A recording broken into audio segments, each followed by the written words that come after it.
Hi చిన్నోడు చిన్నమ్మ. ఓ మంచి మాట. ఎలా బ్రతకాలో తెలియక బాధపడకు. ఎందుకంటే మనం ఏ ప్రయత్నం చేసినా బాధపడుతూ, భయపడుతూ చేస్తే ఆ పని చేయలేం కదా! గూటి నుండి పక్షి బయలుదేరతది మేత కోసం. కానీ ఎక్కడ మేత దొరుకుతదో దానికి తెలుసండి? తెలీదు. ఆ చిన్ని చిన్ని రెక్కల్ని ఆడిస్తూనే ఎక్కడ మేత దొరుకుతదా అని ఎగురుతూ చూస్తూనే ఉంటది కదా!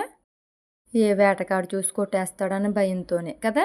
కానీ ఎగురుతూ ఏదో ఒకలాగా తన నూకల్ని తాను సంపాదించుకుని తింటాది.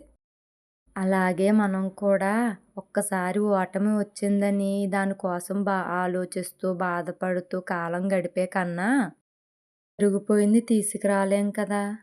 కాబట్టి మనకు విజయం వచ్చేదాకా ప్రయత్నిస్తూనే ఉండాలి. ఒక్కసారి విజయం వచ్చిందంటే మనం ఇంక వెనక్కి తిరిగి చూసుకోవాల్సిన అవసరమే ఉండదు కదా!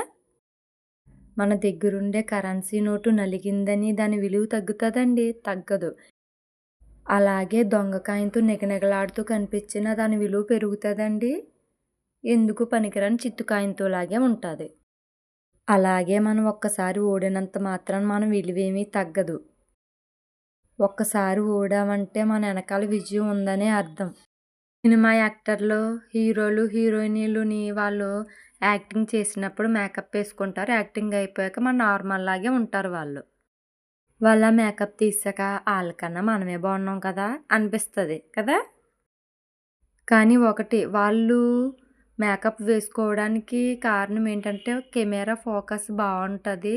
కెమెరాలో మొఖం అందంగా కనిపిస్తది. దానివల్ల ఎక్కువ వేసుకునేది. అదే మనం అలాగా మేకప్‌లు ఇవన్నీ వేసుకుంటే దాన్ని మెయింటైన్ కూడా చేయాలి కదా! దాన్ని మెయింటైన్ చేయకపోతే మన మొఖంలా ఉండదు. పాడైపోతది. వాళ్ళు మెయింటెనెన్స్ ఇవన్నీ చేస్తారు కాబట్టి వాళ్ళు గ్లోయింగ్‌గా కనిపిస్తారు. వాళ్ళకిలాగా మనం అంత మెయింటెనెన్స్ చేయలేం. ఎందుకంటే మనకుండే పనులు, వంట పనులు ఇవన్నీ జాబులకెళ్ళే వాళ్ళు జాబ్ పని ఇవన్నీ చేసుకోవాలి. వాళ్ళకి ఇంక అదొకటే పని కాబట్టి ఆళ్ళు మేకప్పు ఇవన్నిటి మీద ఫోకస్ పెడతారు. మనం అంత ఫోకస్ పెట్టలేం కదా! ఆరోగ్యం మీద కూడా ఆళ్ళు ఫోకస్ పెట్టుకుంటారు సన్నంగా ఉండడం కోసం. మనకంతకు వర్కౌట్ అవ్వదు.